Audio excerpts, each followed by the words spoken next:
Hello everybody, and welcome back to Pokepaint, the series where I make fan-made Pokemon to inhabit my fan region based on the US and British Virgin Islands Trapor. This is the penultimate episode of Pokepaint Season 2. We're coming right up to the end here, guys. So stay tuned towards the end of the episode for a sneak peek into my next Fakemon project, Pokemon Legends Kira. But for now, this episode will wrap up the last of our Mega Evolved designs before we finish with our legendary duo. For your viewing pleasure today, we have the Mega Evolved forms of our starter trio, Kafraga, Lelucent, and Tourmarine. A few of you probably remember I did a poll just out of curiosity last month, as I wanted to see which of my starters was the most popular, and they all actually ended up being surprisingly even. There's probably a very good reason for that. I failed to mention this back in my original video developing my starter trio, and honestly I don't know how, because this is one of the main themes behind the trio. They were all made to resemble the original starter trio on purpose, which is something that quite a few people caught on to. A grass frog, a fire lizard, and a water turtle.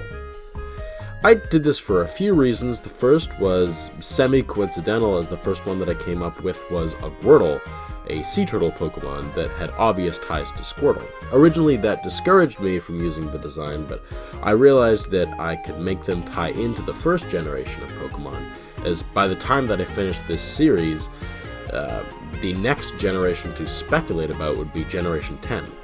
And even though I didn't advertise Trapor as a prediction series, because it's not, I thought that the equivalent of a speculative Generation 10 region might do well to have a starter trio with significance to the first generation's trio. This is the most important concept behind my reasoning for designing these Mega Evolutions the way I did. Usually in designing Megas, the most important idea is taking the main visual and thematic concepts that make the Pokemon in question the way it is, and turning those unique aspects up to 11. Like Blastoise gets bulkier and gets more cannons, and Beedrill is sharper, and Pidgeot is just more bird. So even though I could design each Mega individually with their own singularly amplified traits, though I actually do that to some extent, I wanted to design all of them in a way that paid homage to the original trio that they were made to resemble. Going in Pokedex order, the first starter to receive a Mega was Kafraga. The original concept behind Kafraga was a tree frogmon that used its legs as its main weapon, resembling a capoeira fighter in the way that it battles.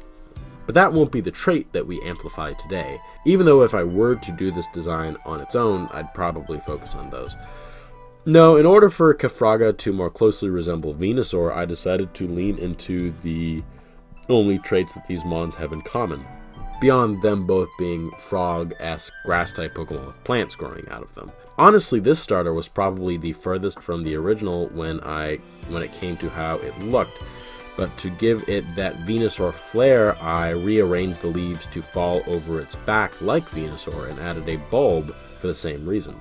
The bulb I made to look like a crown, as even though my main idea was to call back to Venusaur, I wanted Mega Kafraga to be able to stand on its own, and the crown imagery gave it a quality that was already described in its base form Pokedex page. That being that Kafraga will perform ceremonial battle over the right to lead their tribe in the wild, and I thought crown imagery would add on to that sort of noble leader vibe. As a note, I changed the abilities of each of these Pokemon. It wasn't originally part of my plan, but a friend from work suggested a change to Lelucent's ability that I really wanted to include, so I thought I'd change the others to give them equally as unique abilities, since I feel less weird about changing a starter's ability when it gets to its Mega form. So, thank you Tommy for the idea. Kafraga would receive the Limber ability to prevent it from experiencing paralysis. Mega Kafraga, the kicking Pokemon. Only the worthiest of Kafraga will choose to Mega Evolve, as it is seen by Kafraga as disrespectful to attain this form without showing that you can appropriately use its power first. There plant flowers into a fragrant blossom on their back that gives it heightened senses and abilities through the chemicals that the plant produces. The mood of the Pokemon will change how the plant smells. Mega Lelucent was a Pokemon that I drew on stream, and in hindsight, the mon that I probably had the best prompt for. Obviously, I was going to have to make it more dragon-like to refer to its Gen 1 inspiration Charizard, but I didn't want to pop it on its hind legs and slap on a few wings on it now. I got a little more creative with it. Transforming the already serpentine body of Lelucent into a classical Eastern Asian dragon was the way that I went. This mon is my favorite of the megas that I did. I definitely think it's from your commenter suggestions during the stream. Some people suggested that I make its mouth flames spout up behind the body as a set of flaming wings, and give said flames a splash of purple to pay into the fact that it's still a part ghost type. Its ability, this one specifically suggested by said work friend, is Protean, an ability that changes this Pokemon's typing to match the move that it had just used. You know, because it's a chameleon and they change colors, which is genius. I wish I had come up with this idea on my own.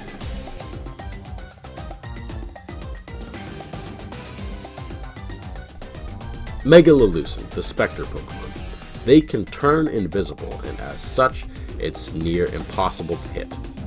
The fire that it shoots from its jaws will stay lit and burn their enemies far after the flames have visibly gone out.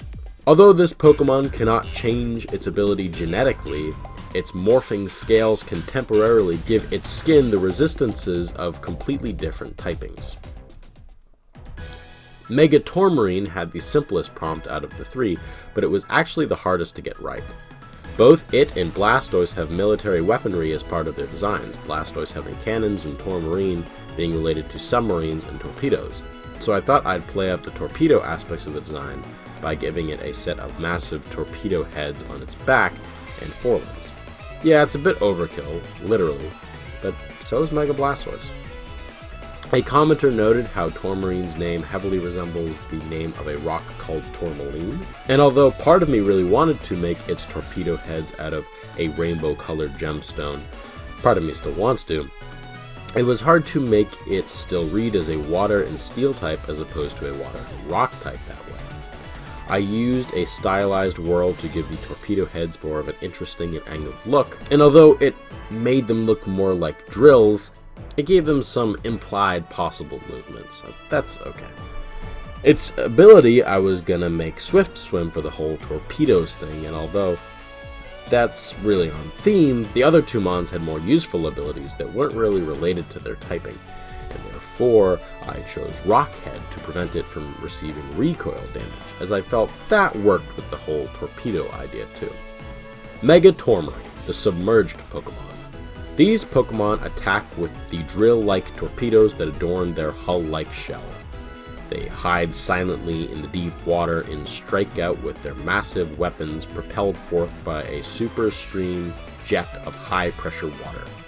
These natural weapons can easily sink even the hardiest of warships.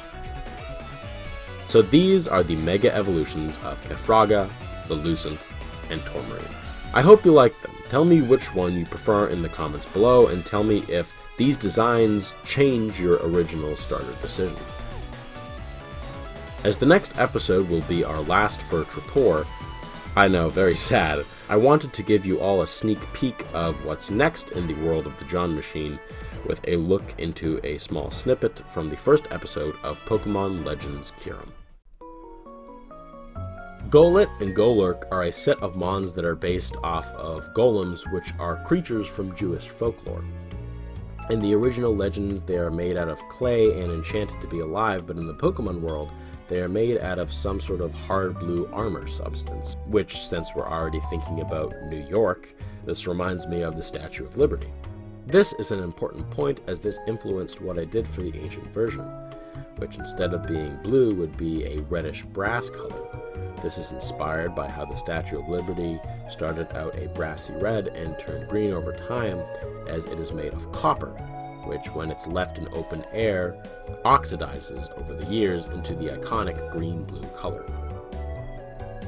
With that in mind, I got to work creating the ancient form. I created a smoother, more uniform, intact monster, alluding to the fact that it had been built very recently. And in its design and its Pokedex entry, I hint at a native population of people living deep out in the lands of Unova. This, of course, is meant to parallel the Native Americans that existed in America for thousands of years before the British showed up.